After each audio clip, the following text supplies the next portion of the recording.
Like 3 people saw me. Hey, so don't forget to record. I'll say a few words about Daniel before he comes on, and then I'm gonna razz Pedro because I got time. I'm just kidding. No, I'm not gonna razz Pedro. You guys are doing well. Everybody's doing well. Jerry, you look good. Zane's looking good. We're missing a lot of bodies today. Good morning, Ben. Morning. Good morning. Um, so, oh, come on, bro. Oh my gosh, I'm gonna kill you. Send it to my email. Oh, I love you, but you're making me upset. He's probably at Malcolm X College.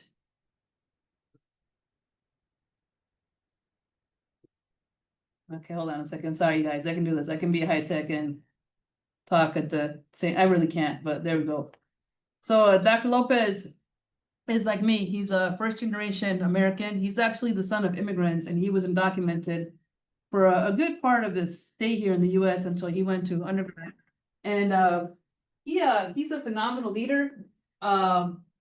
He stood up on principle and stopped the ICE from coming to our college, and it blocked the rest of ICE from going to the other colleges for a career fair. So he deserves a huge round of applause just for that, for standing on principle and protecting our students. Daniel, are you on?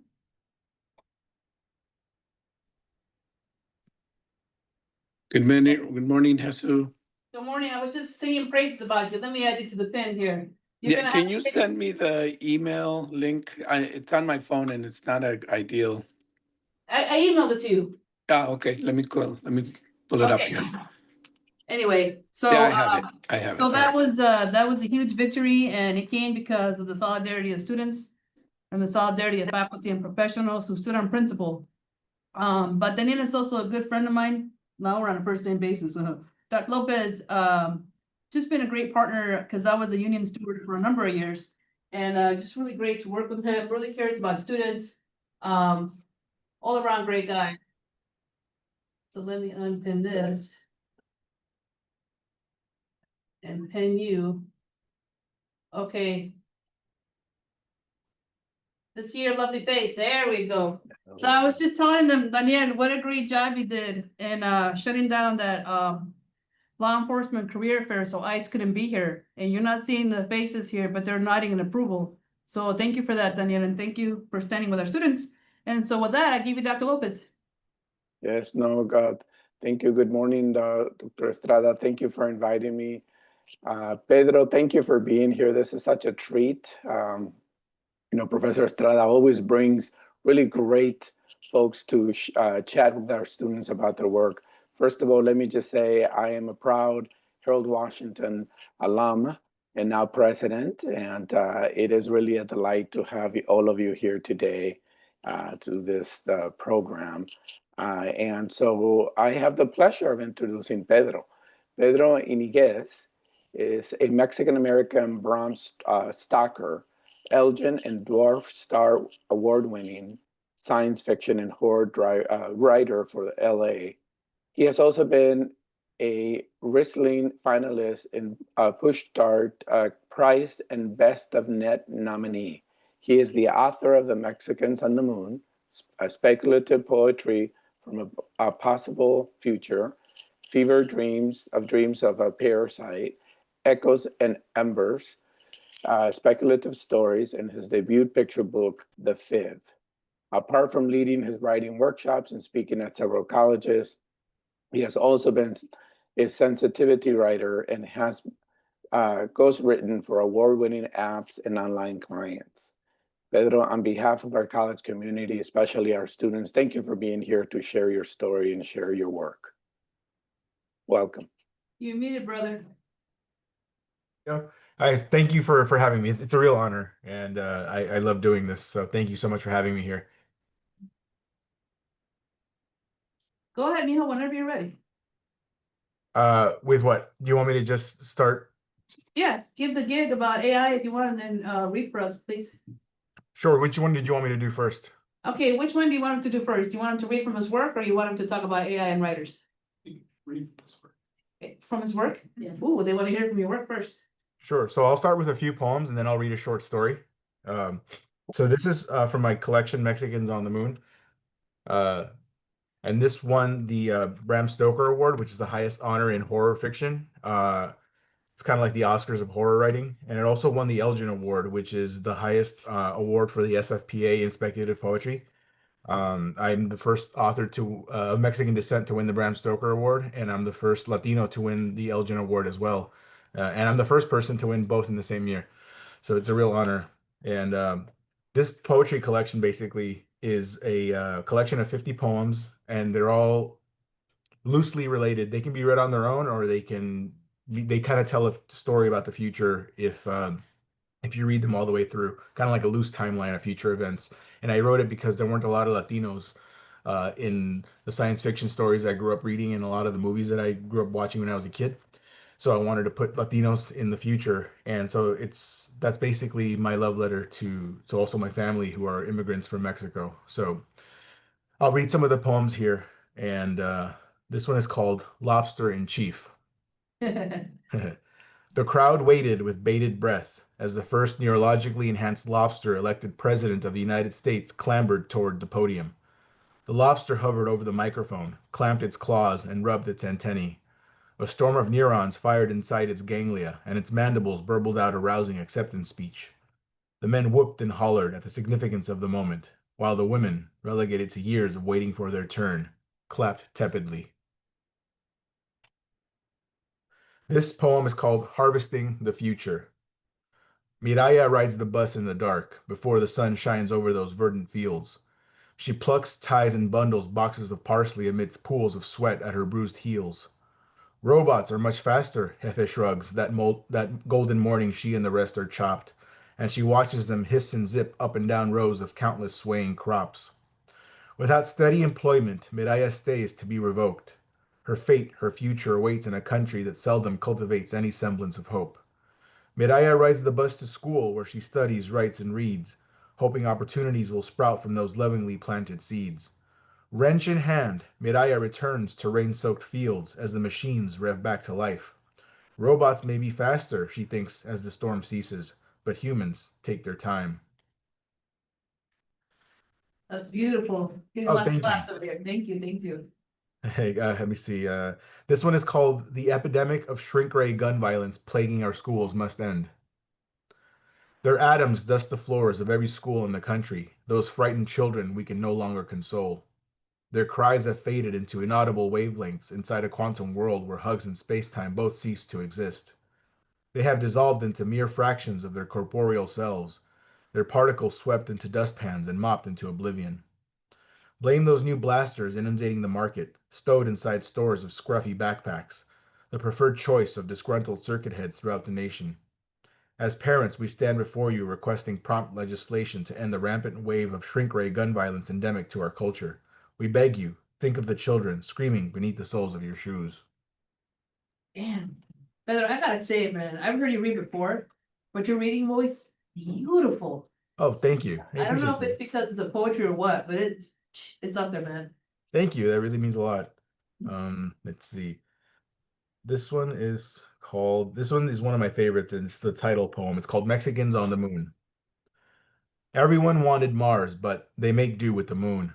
Arriving, their boots leave imprints on finely powdered dirt. Gently nodding, men stroke their whiskers as women braid their hair and roll up their sleeves. The surface is masa waiting to be shaped. So, the canals are carved and gardens tended. Soil is tilled and sown until crops are grown. Now, craters like clay bowls overrun with food. At weddings, moon dust is kicked up in a plume of confetti. Soda bottles are dragged behind lunar rovers, just married. The mariachi song carries across the magnificent desolation. The radiance of love warms that cold dead rock until it is a home. This poem is called Martians, which is a cross of the word Mexicans and Martians. Martians. In the slums of Phobos City, they live in barrios with broken sidewalks and crooked mailboxes that sit empty. They shelter in homes littered with sheet metal roofs stamped by ball-peen hammers, where adobe walls are sculpted by leathery hands using dirty runoff and earth the color of ground coffee. The dwellings are baked by solar flares, cracked from wind-whipped erosion and slumping from the impurities in the soil. At night they sleep like sardines wrapped in blankets and wake to wide blue souls. They know red is the color of passion, yes, but also of hope, that one day here too shall rise great pyramids. Mm, damn, that's good. Thank you. Mhm. Let's see. This one is called Terrestrial Tacos. The buggy thrusts off the ledge of the stellar transport, plunges into the abyss, pierces the turbulent ionized atmosphere, and makes planetfall, shooting up a plume of dust. A cloud of fine grit settles after a moment and blankets the line of exosuits waiting outside the mines. The behemoth of a buggy's hatch opens, casting a warm amber light on a cold gray world. The miners can't smell it through their helmets, but a waft of air exits the buggy's window and blows across the basin, carrying with it the sense of sweat and meat and warm maize as it puffs on a hot griddle. Digital credits are exchanged for a plate of fleeting bliss. The lunch chime rings, the line disperses, the thrusters fire, the buggy darts skyward, and the process repeats itself tomorrow. Mm. Good.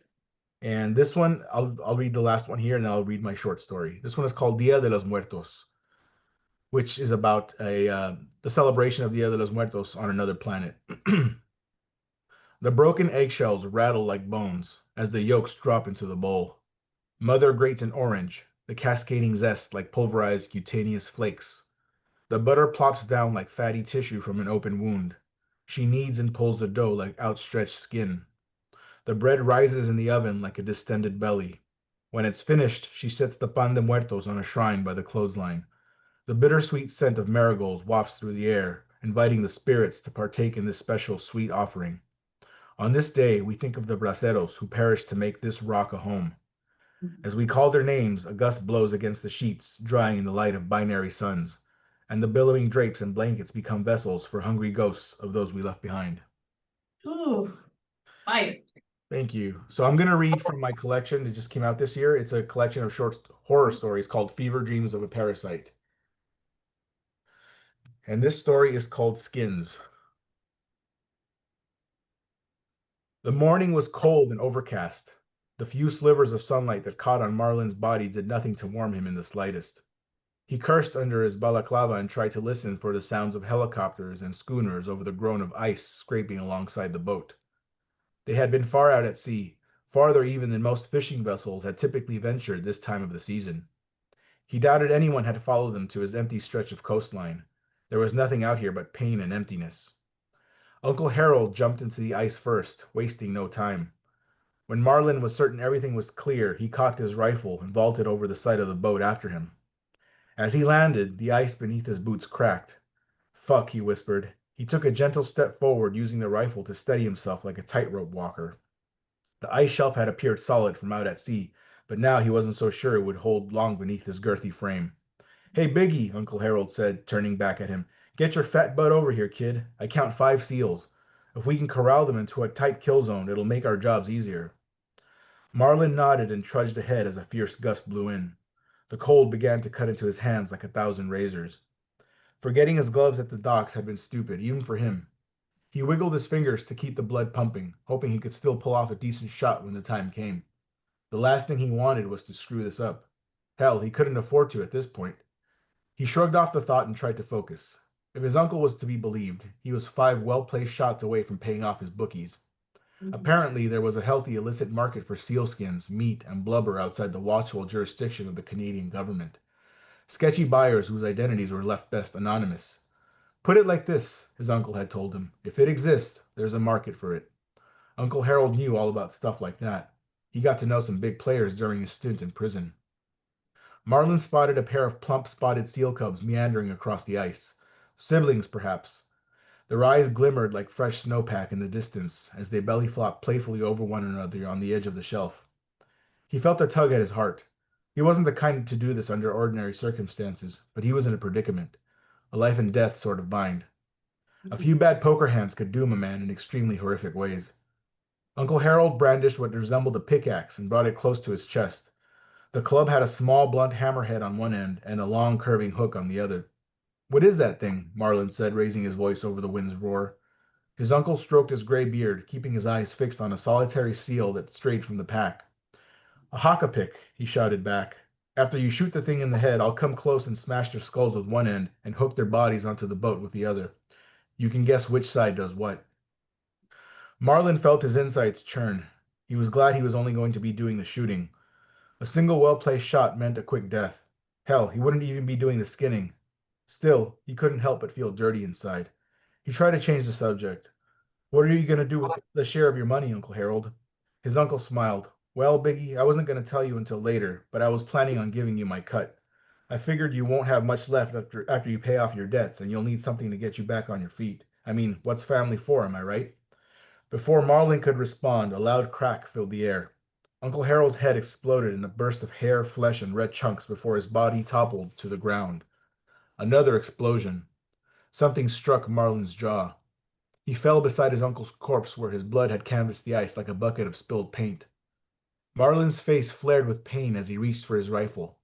Then came another crack, and his right hand blew apart in a burst of bloody fragments. He howled while his wounds throbbed to the beat of his racing heart. Then came darkness. A few moments in and out of consciousness elapsed before he heard the sound of crunching beside him. These two will do, said a gruff voice. Lots of skin between the both of them.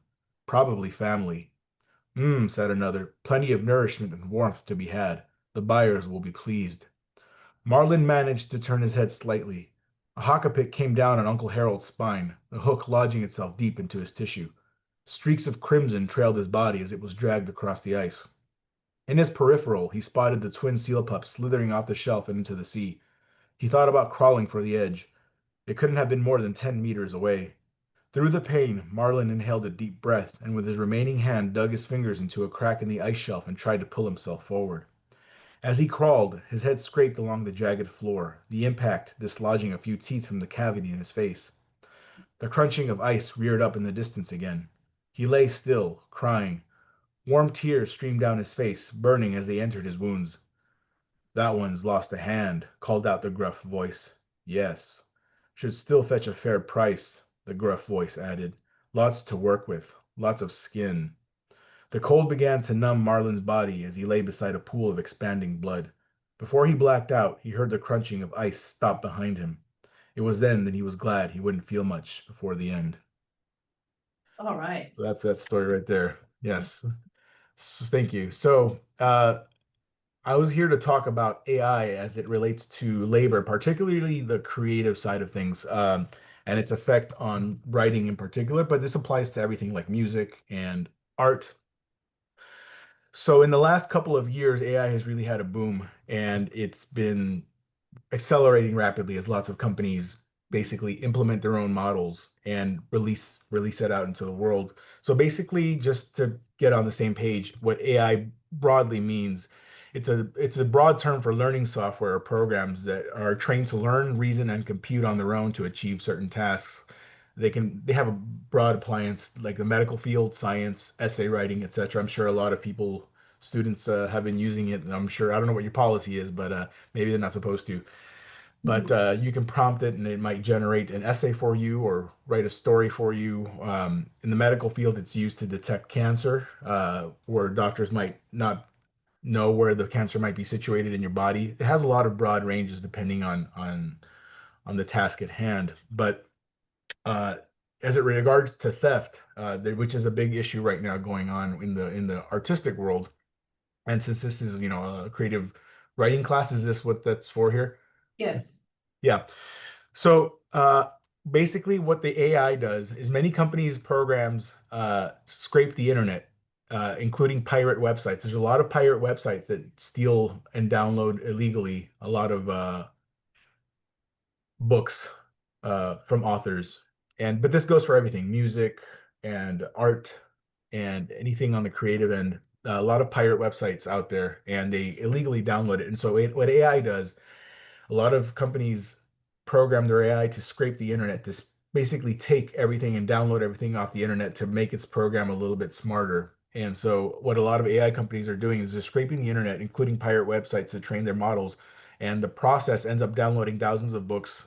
Many of them are stolen without permission or payment to the publishers or authors that the work is registered to. The theft allows AI models to form essays and enhance its writing capabilities, including generating books of its own, which will render a user money while having stolen from several authors and regurgitating complete passages ripped from known works in many instances. And this has tremendous consequences for creatives who rely on income from the work they create. So, for example, I'm a full-time writer, and a lot of my work might have been pirated and illegally downloaded, turned into a PDF, and uploaded onto these pirate websites. And so the AI, since it scrapes everything on the internet, it will take these books as well and use it to train its models and improve their writing skills, so to speak. So someone who relies on it as a full-time writer like myself, I need every book sale matters, to basically keep me fed and support my family and keep me going here. And I'm not getting paid for it, whereas like a lot of, Kindle books range anywhere from $4 to $10, whereas a lot of paperbacks are around the $20 range, and hardcovers usually charge around $30 per copy sold. So I'm losing out on all those sales, and because an AI program is taking the writer's work without permission and using it to train a model for free, basically. So this has affected a lot of writers, thousands of writers and artists and musicians around the world. And so what's been going on lately is there's been a lot of lawsuits, a lot of high profile lawsuits going on against, there's a lot of popular programs in AI. So one of the big ones that I wanted to point out here is there was a lawsuit against Anthropic, which is the name of the company. Um, and recently a court found that Anthropic infringed on authors and publishers' copyrights, downloading millions of books from pirate websites such as Library Genesis, also known as LibGen, and another one called Pirate Library Mirror, to train its AI model. A certified class action has been established, made up of rights holders whose copyright registered books were downloaded from these sites by Anthropic. So basically, a lot of authors here, there's a few authors, high profile ones too, that got together and started a class action lawsuit. And this one the decision was just passed down in August, I believe, late August. And this one was on one of the big ones. And they found that this company, Anthropic, their AI program illegally scraped the internet for a lot of pirated books.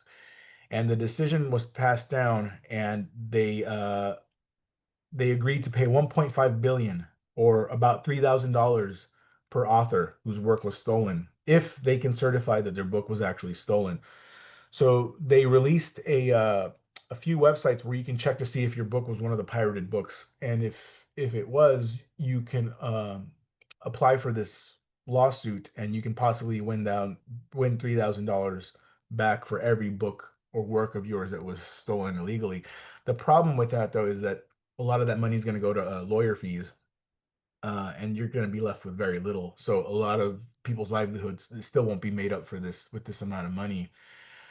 So there was another one, let's see, that has just been filed actually just like a week ago. So it says best-selling author Molly Tanzer and Jennifer Gilmore filed a class action lawsuit against another company called Salesforce Inc., accusing the tech giant of secretly using thousands of copyrighted books to train its X-Gen AI models without consent or payment. So that one just started. That's about to go through. And here's another big one against ChatGPT maker OpenAI. This is an ongoing lawsuit, but the judge recently allowed their messages to be made public because the company, they believe, knowingly did this, because a lot of the companies say they unknowingly scraped the internet for these works, but now people believe that ChatGPT, the company OpenAI, knowingly stole these things. So now they have just given access to their messages. They're to be made public, and if this goes through, it's believed that they're gonna get, if they lose the lawsuit, they stand to lose an even bigger amount than the one I just mentioned, which was 1.5 billion. This one, they believe, if they lose ChatGPT and OpenAI, people can earn up damages of up to $150,000 per work, as opposed to the other one that was 3,000. So the issue at hand here is there's something called fair use, which is when anyone in the United States, anyway, there's different laws around the world, but in the United States particularly, when you create a work of art, let's say you write a short story, let's say you paint a painting, the minute you finish creating it, you officially have some kind of copyright power over it. The issue at hand is there's something called fair use, which is a doctrine in the U.S. copyright law that briefly you're allowed to use brief excerpts of copyright material under certain circumstances to be quoted verbatim for purposes such as criticism, news reporting, teaching, and research without the need for permission from or payment to the copyright holder. So, for example, if I wrote an essay and Jesus here, Professor Estrada, wanted to quote from my essay, maybe a paragraph, she would be allowed to do so legally. But if she were to, let's say, Xerox or make copies of my entire essay without compensation to me, she could stand to get in legal trouble. But I know she wouldn't do that. But this is something that's in, it's applicable in U.S. copyright law. So you are allowed to use certain snippets of a person's work, to criticize it, in your critique. If you write an op-ed piece in the newspaper, or if you're going to be teaching or for research purposes, you are allowed to do that. But AI has been stealing in complete works and passing it off as its own. So, but there is an issue though, that yes, while you create a work, it is officially given some kind of copyright power. You still have a difficult time proving that it's your work unless you register it with the Library of Congress through the official copyright office, which is something I do with all of my books. So, for example, every time I publish a book, I have to register it with the U.S. Copyright Office, which is the Library of Congress, basically. So what that entails is I have to go through a whole process, pay some fees, and enter a bunch of information that proves that it's my book. I have to type in the ISBN number, which is like its registration number. I have to give them my name, my address, my phone number, and give them proof that I in fact wrote this book. And then I have to send the Copyright Office 2 copies of the work in question. And then after anywhere from 1 to 6 months, they validate that I did in fact write this book or create this work of art or create this work of music. And then I'm certified and it's officially registered. Not everyone does this process. Not everyone knows about this process, but that offers you extra protections in a court of law. So if someone infringes upon your right, you have a better chance of winning a lawsuit and winning damages. So a lot of authors don't know about this process or don't do this process because they think that the minute they create a work of art, the initial copyright protection they're offered in this country is enough. To a degree, yes, but it's harder to prove. So if I write the book and I don't register it with the Copyright Office, someone else can create or steal my work, let's just say, and they try to pass it off as their own. Let's say, John Smith, who lives a town over, somehow maybe hacked into my computer, sees my manuscript, and tries to pass it off as his own. And now I'm trying to sue him, but I never registered my work. It's going to be hard to prove who wrote it, either him or I. So it's going to be a tough uphill battle. But if I had registered it in the Copyright Office, which they verified, it's easier for me to sue him for damages, and so or prove that it's my work and get him to back off, cease and desist kind of a thing. But a lot of authors didn't do this, or a lot of publishers in their contracts say that they're supposed to do it on the behalf of their authors. A lot of them didn't do this. So people who didn't have their works registered with the Copyright Office are not going to be able to be a part of these class action lawsuits. So it's very important, if you're planning to be a writer, the minute you release a work that's very important to you, to register it with the U.S. Copyright Office. This goes for any creatives, whether you create and write music, paintings, art, photography that you want to register, writing, anything in the creative field that can be, copied or reused. It's very important that you register, not just for the use of AI, but for other people. There are other people who try to pass off your work as their own. So it's very important that to keep that in mind. If you don't copyright, and you also have to do it you don't have to do it within 3 months, but it's best if you do, because there's a window within the first 3 months of publication that you have to provide registration. Otherwise, you might not be able to win certain damages. So you'll have it. You can prove that it's yours, but after the 3 month window, it's the odds are against you. So it's better to do it then. You get statutory damages. So that's something to consider as well. And so again, just to reiterate, that's something that's going on in AI. So every time you use a ChatGPT, for example, to write an essay, the odds are basically 100% that it was stolen. information that the computer kind of regurgitates. So let's say I write an article about, you know, let's say I have homework and I have to write an article about the latest brain cancer, you know, news or findings from the medical community. And if I don't write it myself and do the research myself, and I ask something, a program like ChatGPT to write an article for me, uh, it's probably 100% chance that it stole that information from the real medical journals and professors and doctors and, you know, researchers that wrote the initial essay, and it's probably going to quote some passages verbatim, which is copyright theft. And so you're stealing from their livelihoods. So that's something to consider in the creative fields as well. It's something that a lot of people are self-publishing AI generated books as well. So like, for example, they self-publish like on Amazon. Amazon has a service where you can publish a book and they'll sell it on your behalf, either ebook or printed book. You know, they'll print books on your behalf. And let's say I want to write a science fiction book and I just generate a prompt and ask the ChatGPT to do that for me. It's probably going to steal from different science fiction books that it stole from, and you might have direct quotes and passages from a lot of the books that it crawled the internet to steal. So that's something to consider as well. And that's basically my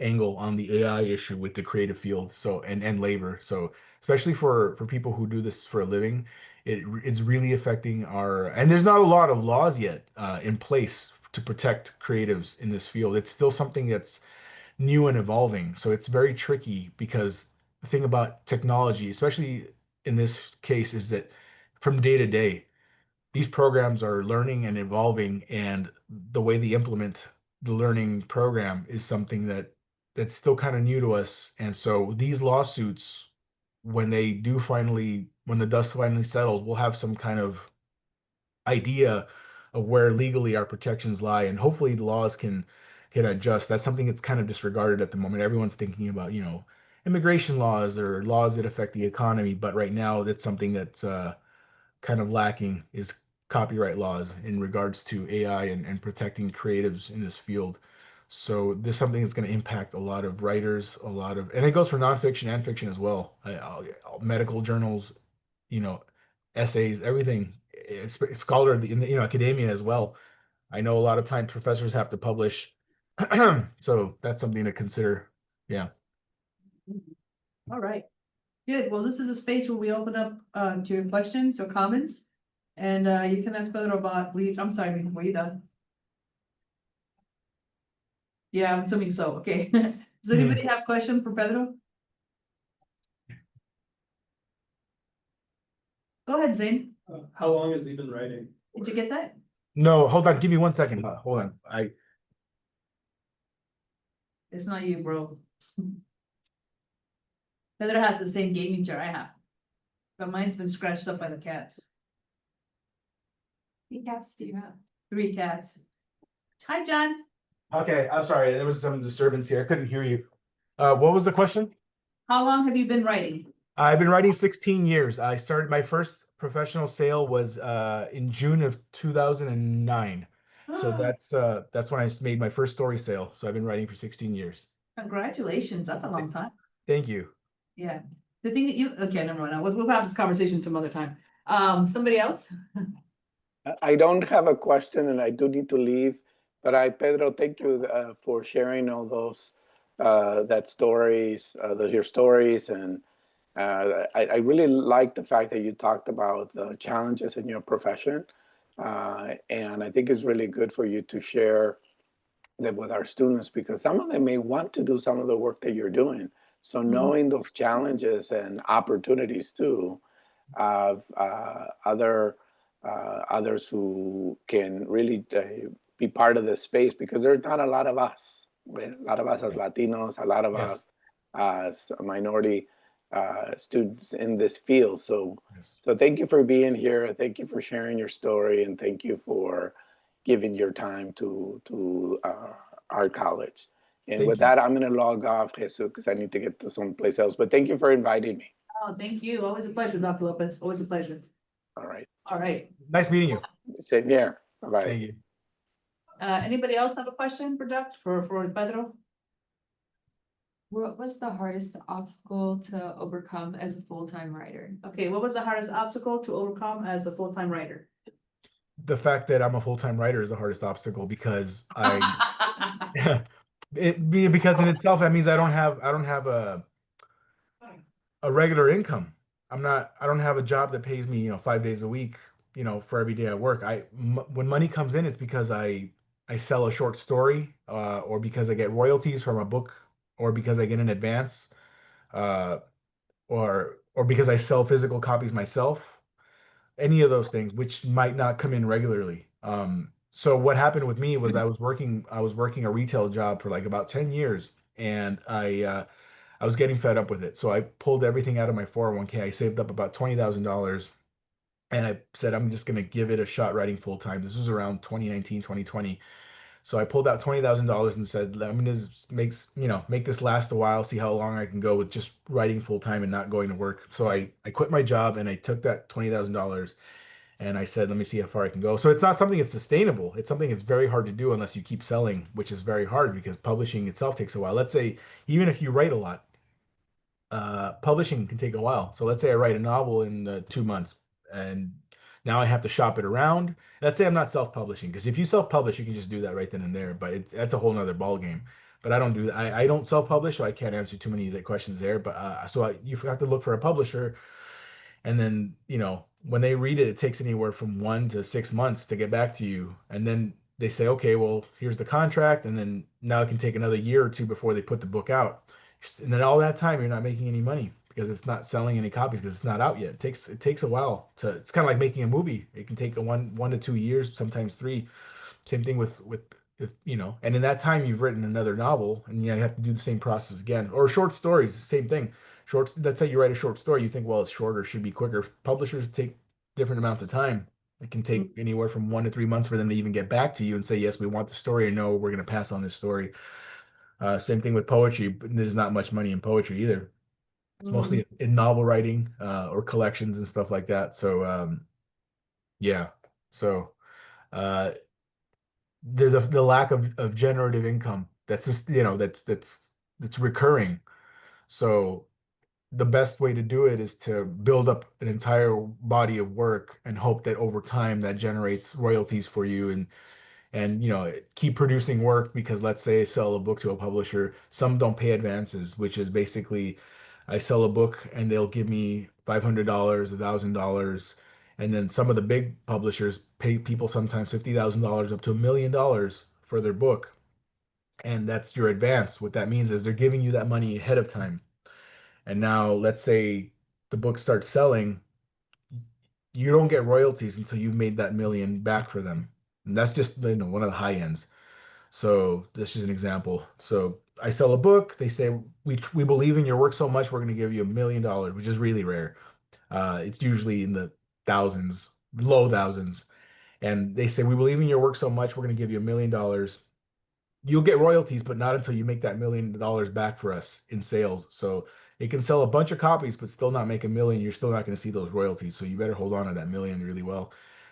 So that's the way it goes. And so just but that took you years to get that deal, or for them to send you that contract. So being a full-time writer itself is the difficult part, because you have to keep producing. There's no regular amount of generative money coming in. So that's the hard part. Yeah. And right now, I'll call it myself. But right now you're on what seems to be a very successful book tour. Can you talk to our students about that? Yeah, so my debut picture book, I just wrote a picture book called The Fib. That just came out on October 7th. So it's my first picture book for kids. And so I'm currently, up until like about mid-November, pretty much booked. I'm going to like schools and libraries and bookstores, reading and signing, particularly to kids and families. So that's going on. And next year I have another picture book coming out with another publisher called Con Todo Press. This one is through Glue Books. And so yeah, that's so normally I write adult fiction. I write like novels and short stories, poetry. I've written comic books, and this is my first attempt at writing for children now. So I've got a few books coming out for children. So I'm kind of all over the place, and I write science fiction and horror. So, but this particular one is called The Fib from Glue Books. Yes. The great book. It really is one of my favorite children's books. Not Thank saying you. that because Pedro's here, but it's very. Thank you. Somebody else have questions for Pedro? What is the hardest thing, like what is your hardest challenge being a consistent writer? And how do you get through the like writing process? Did you get that? Time writer. I got the first part. What's the He hardest said- part? What is the hardest part being a consistent writer? And what was the second part? Yeah, which is basically how do you get through like writing process on being a Oh, how do you get to your writing blocks if you have any My writing blocks? blocks? Yeah. Like, so like time to write, basically? Is that what?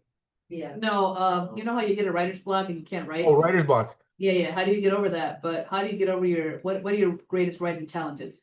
Writing challenges. Writing is work. Even if I enjoy it, it's work. It's like any other job. So you have to sit down for hours at a time and do it and not get distracted because you're on the computer, you have access to the internet, you get on social media. Happens to me all the time. I get distracted. So that's an issue, is just not being distracted, focusing on the work, and that, and treating it like a job.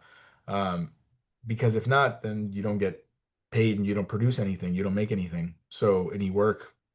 So is having the discipline to do it. And discipline is also the answer for writer's block. Because a lot of times, you sit there and you say, I don't know where to go with this story or with this poem. I don't know where to go from here. Feel like I'm stuck. And the answer to that is just sitting there and doing it. Even if it feels like you're not writing the right thing, you're at least producing something. So a lot of times people will start on a novel, for example, some big, great work, and they feel like maybe they're stuck, but it's okay because the first draft is always rough. It's always imperfect. It's always got flaws and it needs editing and copy editing, and it needs proofreading. But the important thing is that you finish. You just do it, even if you feel like it's not right. Because now by the end of it, you finished the book. You have something to work on. So it's discipline to keep going and not be distracted. But the biggest challenges are sometimes I do get distracted and easily because I sit in front of a computer all day. Sometimes I get bored and I'm like, I'm just gonna go on social media and just mess around and just go down those rabbit holes. So it's tough, and you have to maintain that discipline.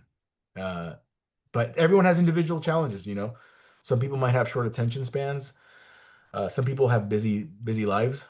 Some people work two jobs or go to school and have a job, and they come back and they're tired, or they have a family and have a baby and they don't have time to, etch out throughout the day. So the important thing is to find what works best for you, the individual. Those are just my challenges. I have all the time in the world, which is itself a curse because, like I said, I grow bored. And so I start going on social media and just doing research that I don't need to do, or start on another work, and sometimes that distracts me from finishing the work that I told myself I was going to finish. So it depends on your individual problem or issue or challenge, and finding a way to kind of get around that. Even if, so let's say you go to school and you have a job and you come back at night and you're tired. The important thing is to find yourself half an hour at night to write.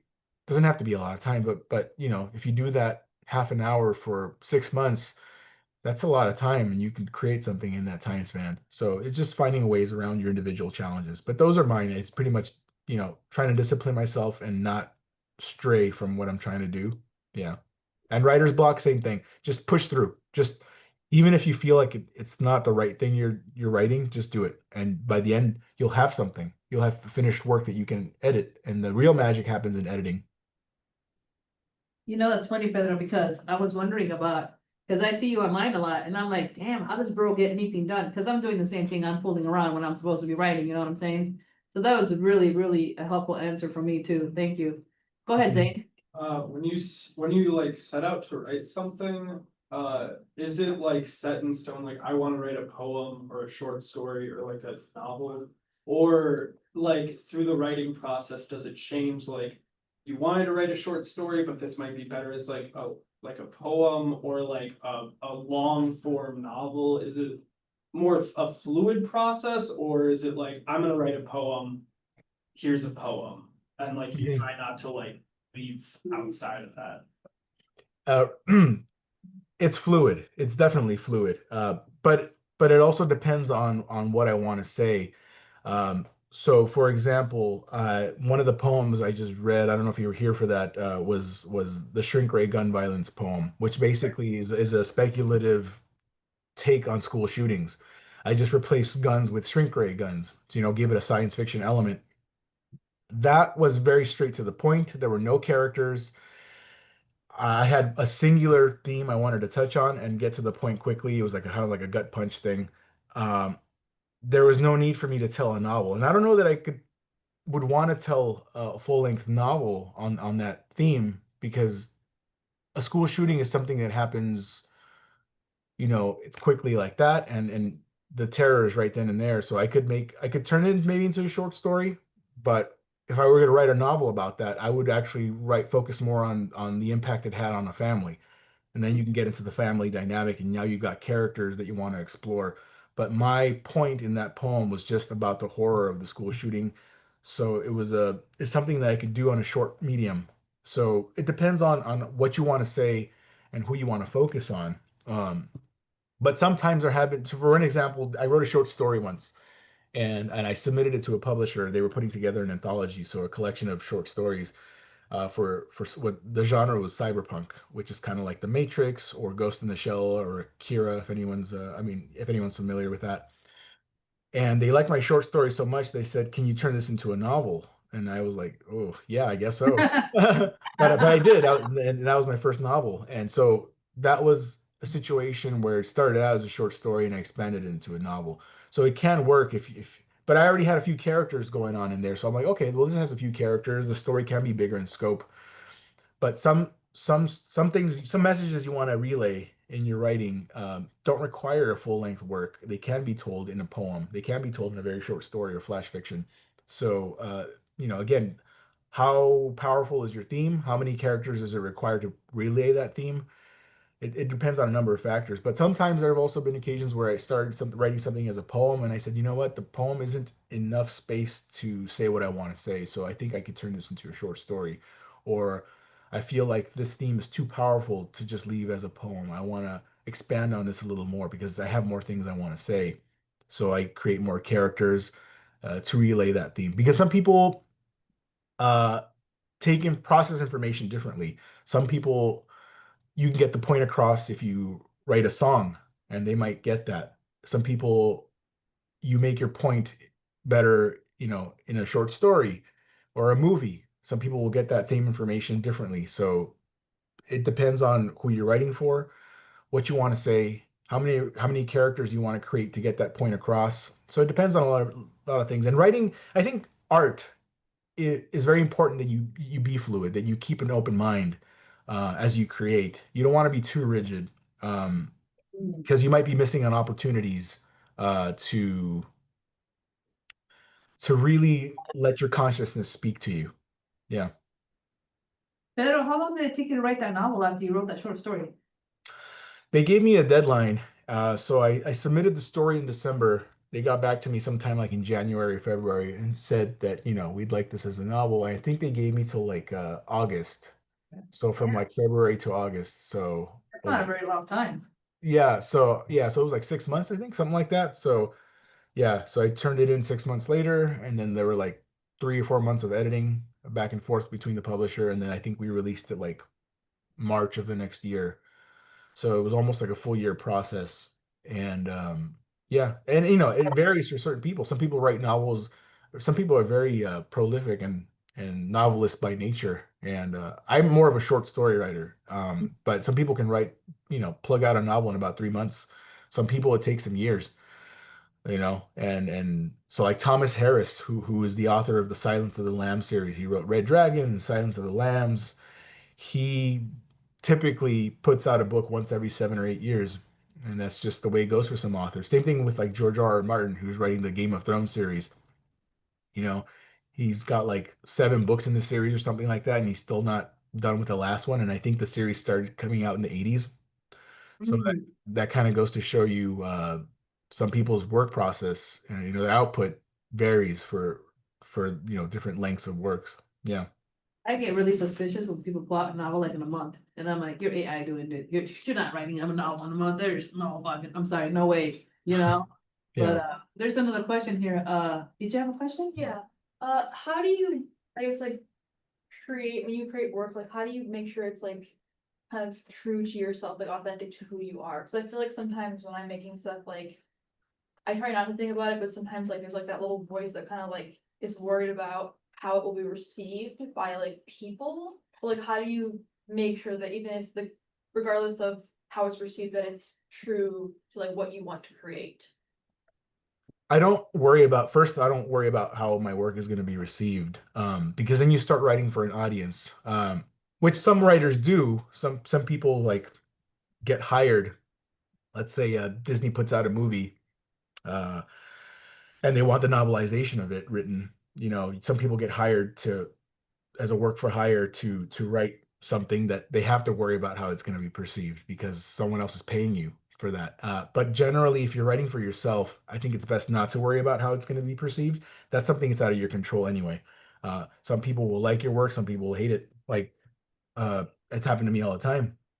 I've gotten so many great comments about my work, but then for that same amount of comments, I've gotten same amount of comments that people don't understand my work or feel that it's maybe too political, or maybe I should not write so much about Latino culture, which sometimes I implement in characters, in my writing. So don't worry about that. But as to worrying about my genuine self coming through in my work, that's just gonna happen naturally.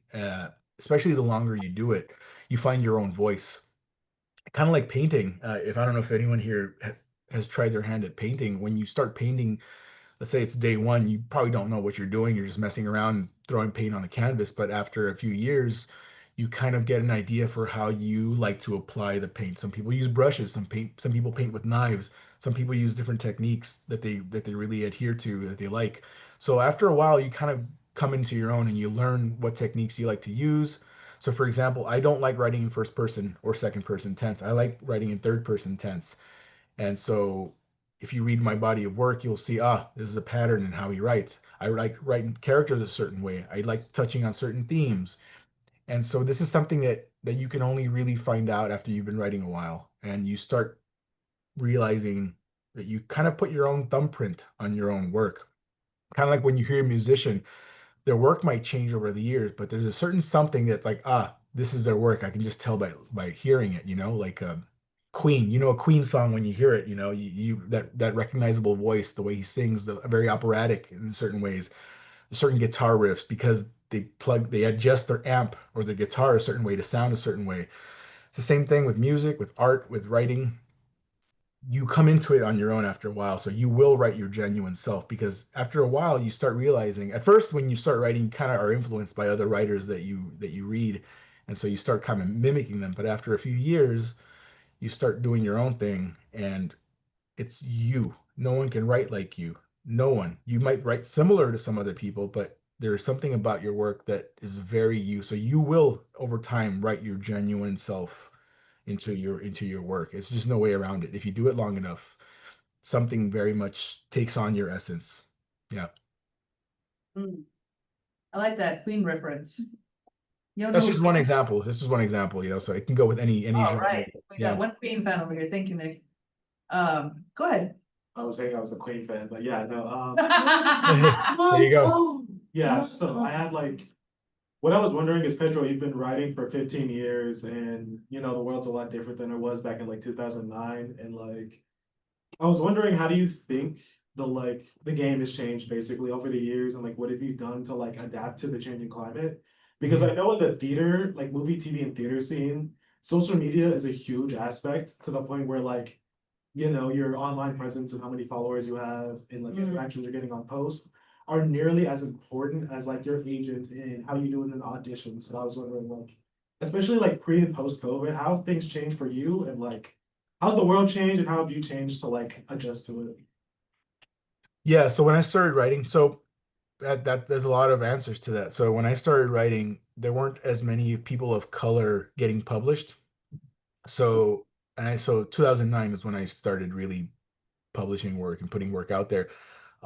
So a lot of times I would notice that I'd be the only Latino, sometimes even the only person of color on the table of contents. So sometimes I get published a short story in an anthology or a magazine, and they'd be all white people. And this is the way it was. I grew up. So I was born in '86, and I started reading, from the '90s on. I'd read classic science fiction works or horror books and movies too. And there really weren't people of color in those books. It was just always white people. You know, Zach Johnson Goes to Mars, stuff like that. And there would be no Latinos in there. So same thing in 2009. There weren't a lot of people of color writing, and you wouldn't see them getting published in the books that I was in. It was all white people. It wasn't until about maybe 6 years ago, 7 years ago, that you started seeing more people of color getting published. So that's changed a lot more. It's still very low numbers in the grand scheme of things. I think they just released a report not too long ago that said in the world of publishing worldwide, I think Latinos only make up like anywhere from like 3 to 6% of the Yeah. market of people getting published. So that, same thing for other people of color. It's a very low number. Publishing is, very white. So there's gatekeeping, uh, and so the world has opened up a little bit more in publishing, but it's still very low numbers. So people are writing, people of color, but they're not getting published still. So it's hard to fight, racism. And racism can't. It's an invisible monster. Let's say I'm an editor who has to go through the submissions, and I choose the projects that I want to publish. Uh, People can't prove that I'm being racist just by passing on a work. It's an invisible monster. You can't prove that, you got denied a bank loan. You can't deny that someone didn't sell you the house because of racism. It's hard to prove, but let's say that person is. So that's the way the publishing world's been. So I have seen more people of color getting published now, winning awards, major awards now. Like I said, I'm the first person of Mexican descent to win the Bram Stoker Award, which is like the highest honor in horror, and that only took so many years to happen. And the first Latino to win was Gabino Iglesias and Cinti Pelayo, who are Puerto Rican, and they won it like 2 years ago. And that just, so it took so long for something like that to happen. And 10 years ago, books like that wouldn't have been published from Latinos or even won any awards. So that I've seen publishing change in that way. I have social in regards to social media, it makes a difference now because back in the day, publishers would do everything to promote you, to put your work on bookshelves. Now the game has changed where a lot of times authors have to be their own agent, their own representative, their own marketing. I have to come up with produce a lot of banners, to promote my work. I have to get on social media and, basically try to find clever ways to get people to read my book by promoting it. Whereas back in the day, publishers would do this, but now it's become a game of how many followers do you have? And so a lot of times when you submit a book, it's kind of unfair, but a lot of publishers will ask you, how many followers do you have? Because what they see there is a potential to sell books. How much reach do you have? Because there's an inherent fan base, and if it's low numbers, we're not even going to consider you, even if it's a great book. It's something that's really sad, but it's something that not every publisher, but some of them do look at. Do you have social media? If you don't even have one, a lot of people don't even have a Facebook or Instagram or whatever. They're not even going to bother to look at you. It's unfortunate that it's come to that, but because they expect you to do a lot of your own marketing, and that's changed. That wasn't the case when I started, but now you really have to promote yourself. You have to have a social media presence, and it's the same thing. You see a lot of musicians, a lot of up and coming musicians, they promote themselves a lot on social media. That's the way it is, especially when they're starting out, especially when they're starting to break through. They put a lot of samples of their music up there. It's just the way it is. So I've seen that change as well. I've seen that, AI is starting to steal a lot of people's works. Um, and it's hurting, the money we make is starting to dwindle. So it's affecting our livelihoods. So there's been a lot of changes, technology and promotion and social media, and the entire race and political thing affects books too. Who gets published and who doesn't. So there's been a lot of things in that regard. So, and self-publishing is something that's also gotten big because of technology. It's something that people weren't able to do, since the beginning of the printing press, basically. Like, a lot of times you had to submit to a publisher, and if they didn't accept you, you weren't going to get published. Now anyone can write a book, publish it on their own.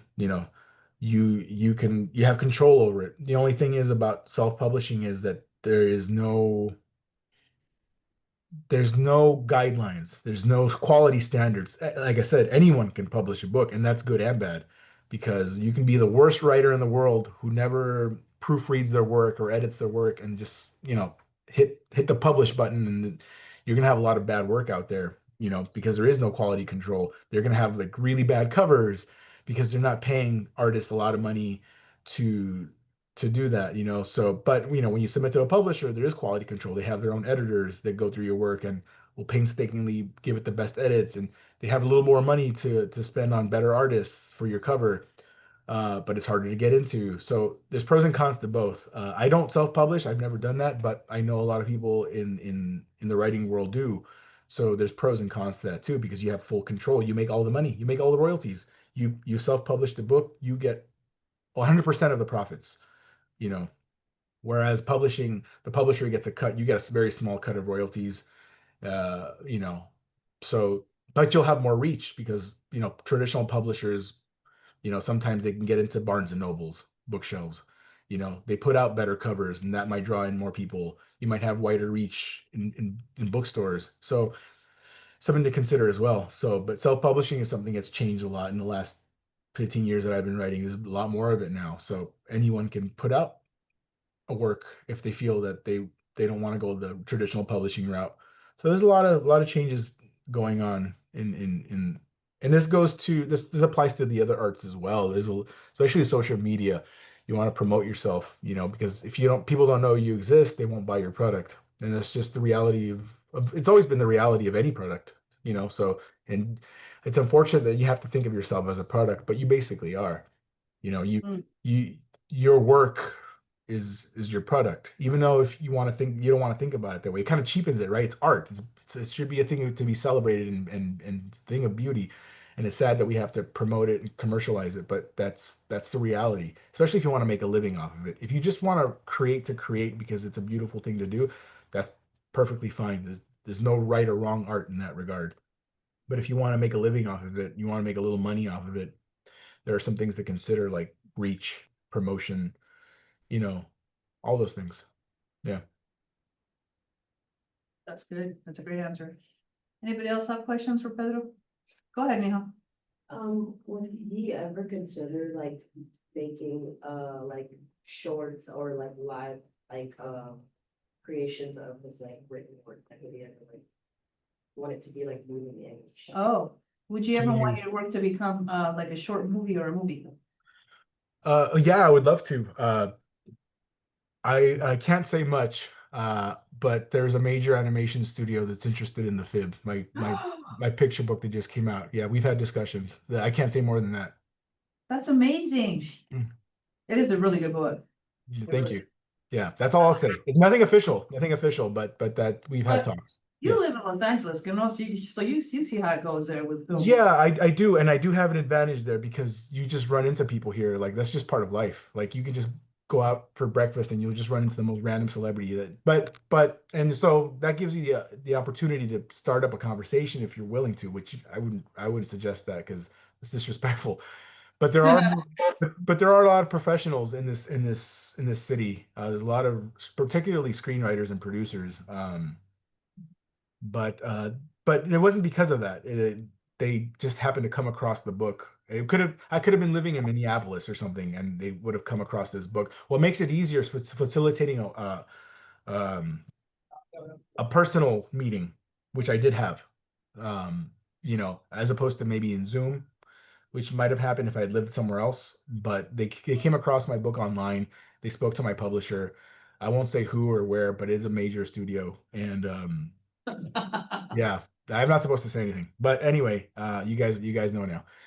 So yes, I would love to see my works adapted into some other medium. That'd be great. I particularly write a lot of short stories and short, horror and science fiction that I'd love to see turned into movies. You just never know when something like this, and that's another great thing about being a writer. You just never know what will develop from that or who might be reading your work or watching. And that goes for any field. If you're a musician, you just never know who might be listening. If you're a painter, you never know if a publisher is watching and say, hey, I want you to paint a cover to my book, or I want you to do a comic book. You just really never know. have to put yourself out there, and sometimes people will pay attention. And are you working with the same, this is random, but are you working with the same illustrator for your next book? No, that's not up to me. That's up to the publisher. You know, Oh. I submit my manuscript. The publisher says I'm going to pair you with an artist that I think would represent this work well. If you self-publish, you can hire whichever artist you want, but Right. I submit to publishers and it's up to them. They hire whoever they Huh. want as an artist. Yeah. I didn't know that. I thought you teamed up as a duo, huh? Nope. Well, I, your last illustrator did a great job. I mean, yeah. I was Yeah, going Nathan over Kwan it. illustrated the book, Yeah. and he's great. So he did a great job with the illustrations there. Yeah. Oh, So yeah. basically, that's the way it works. You submit a manuscript to the publisher. They say they want to publish it. Then it's up to them. They're the publisher. They have to hire an artist to illustrate your book. Unless you yourself are. There are some writer illustrators. There are people who write and illustrate their own picture books. You know, a lot of them do, but I don't. I'm just a writer. Hmm. That's awesome. Mhm. Anybody else? We got about 10 minutes left. Go ahead. All right, forgive me, this is like kind of like a dumb question. No. No. Yeah, what do you call it? I'm pretty sure many people have like a different way of going about this. Like for me, like writing didn't come as like a hobby to me until like barely like a year ago. So this stuff's like pretty new to me. But like whenever I'm like starting to like write a story, like I'm writing a novel right now, but I'm not really writing it per se. I'm just like I'm basically creating like a whole Bible, like explaining what it's about. But I'm not, like actually like writing it. So like it's like how do you like go about I don't know how to say it, like how do you go about like just figuring out like what to do with your story, like I guess. Yeah. So you're in the outlining phase. You're outlining and you're trying to find structure for it, maybe, and creating characters and backstories and stuff like that. That's a very important part of plotting out a novel. Not everyone does. Some people like to just start and see where the story goes. Some people like to plot every single event, every single plot point, and rigidly, and then just work from there. They like to build the structure, you know, of the story. Uh, I'm somewhere in the middle, but I do like to have structure, and that's okay. So, and the particular question that you asked, I know you said you're not quite writing it, but you're kind of like outlining it. So, what was your particular question again? It was just kind of like basically just like what's your, I'm pretty sure like many like different people have like different methods like Yeah. starting writing and stuff, but like I was just asking like what do you do specifically like when you start writing like a short story or novel or whatever. Yeah, so I figure out first and foremost, what do I want to say? So like if I want to write a haunted house story, and the haunted house story is about maybe a drug abuser who moves into a new house, and the haunting is a metaphor for drug abuse, right? That's a lot of speculative fiction. Science fiction and horror sometimes is metaphor for real life issues. And so I figure out what I want to say. What's the theme that I want to discuss? Like in one of my poems, it was about school shootings. So I wrote about school shootings, but I turned like a speculative mirror on it. So sometimes I want to write about racism, but I find sometimes the monster is the metaphor for racism. So you just figure out what you want to say. So and not every book is speculative. Sometimes it's what's called literary fiction, which is just a slice of life, kind of like drama. Not everything is horror or science fiction. Sometimes it's just, like a lot of the classics we grew up reading. So like Tale of Two Cities, or a lot of those Steinbeck novels are just literary fiction. It's just about life. So it depends. I don't know what genre you're writing in, or what genre are you writing in? Right now it's somewhere like science fiction, psychological, thriller, drama. What I don't know, it's just Yeah. I'm just a So so some books have very strong themes that they want to touch on. It's about something. It's a metaphor for something. A lot of books are just entertainment. You just want a page turner. It's just thrilling and exciting. Will the cop catch the killer? Sometimes it's just for entertainment's sake. But a lot of books, they're about something, they're saying something. It's about love and loss, or it's about racism, or it's about politics, or it's about family. So you have to figure out what you want to say, what you're trying to say, and that's the end goal.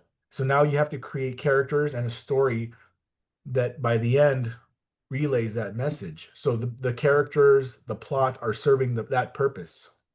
So figure out what you want to say, and then you create everything around that. So that, I think that's the best way to approach that, because that gives you a goal. It gives you a finish line to work toward.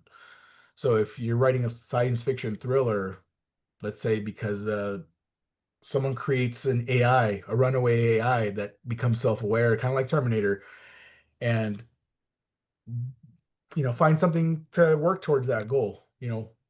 But then by the end you find out maybe the AI isn't all bad, but find something to say. What's important to you? What's the theme you're trying to tell the world?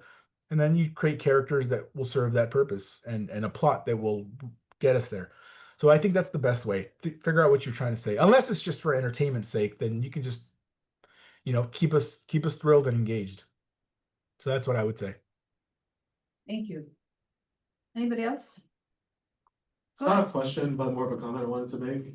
Pedro, I really loved that second poem, I believe it was, you read for us, and those like last two lines are really been sticking with me this whole time. I think it was something along the lines of machines are fast, but humans are slow, and it like speaks to me. It speaks to this idea of like, the human touch and like genuineness, and how like not just like generative AI per se, but just like automation in like the current Yeah. age in general is really rampant and good for profits and production and things like that. But just the sort of deliberation and intention behind things that are made by people adds a sort of like genuineness to it that like can't be replicated or automated in any way, that I think is really important. Really spoke to me. Here. Yeah, that's exactly the point. Hmm. Yeah, that was the reasoning behind that, is that machines are taking jobs, because it is more efficient, but more efficient for who?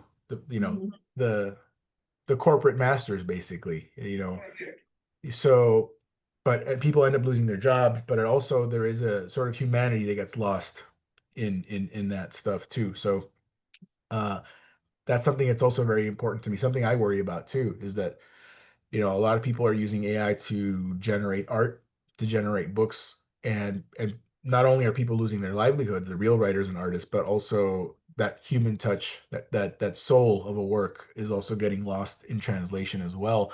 And that's something that is only going to get worse as time goes on.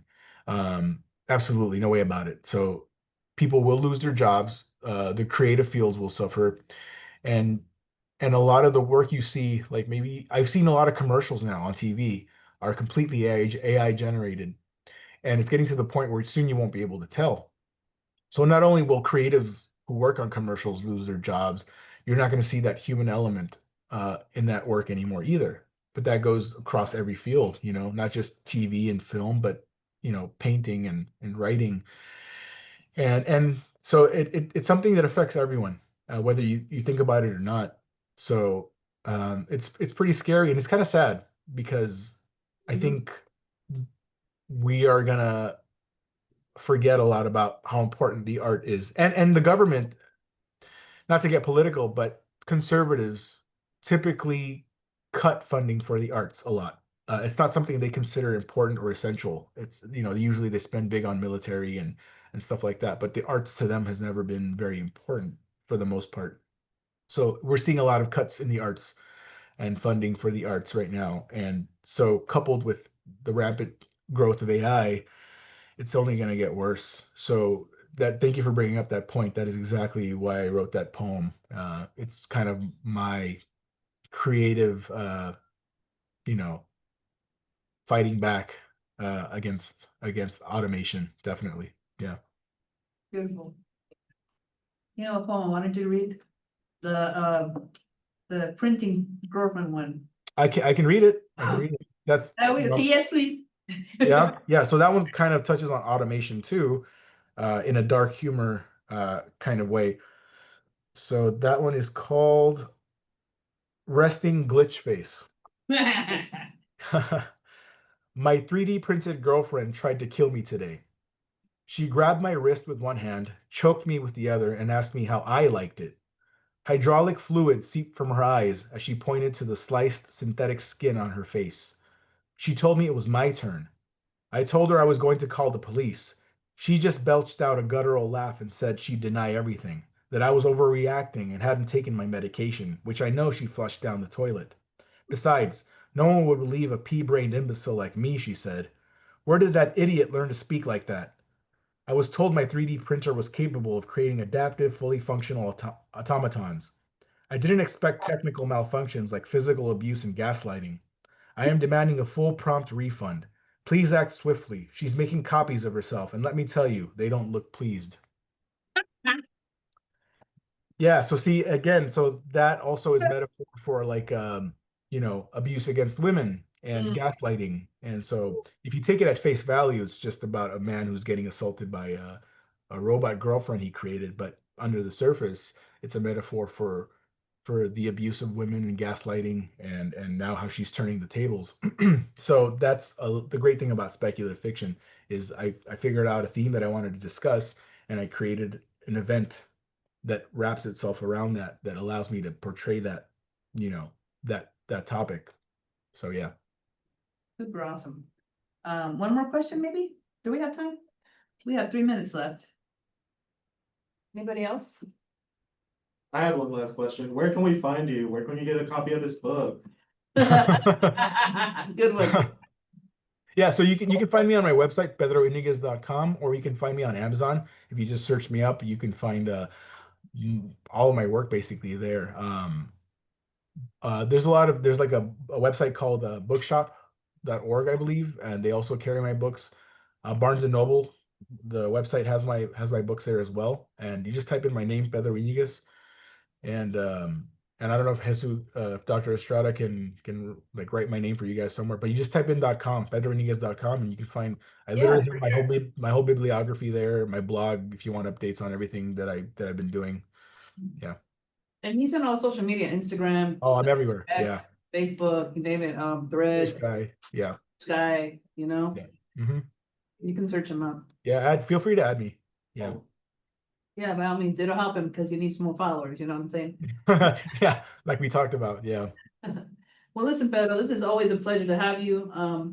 It's always nice to see you, and it's always just amazing. You did a freaking amazing job, Pedro. You're just getting better and better. So I think of Pedro Washington as your home or your second home, not your first home, obviously. So we look forward to seeing you real soon. Hey, let's give him a huge round of applause. Thank you, guys. Thank you. I'll share the recording as soon as I post it. But sure. It was a pleasure being here, by the way. Thank you so much. Get some sleep, Pedro. Come on now. I'll try. All right. And good luck tomorrow. He's got a reading tomorrow. Good luck. Thank you so much, guys. All right. Bye. Yeah. Adios.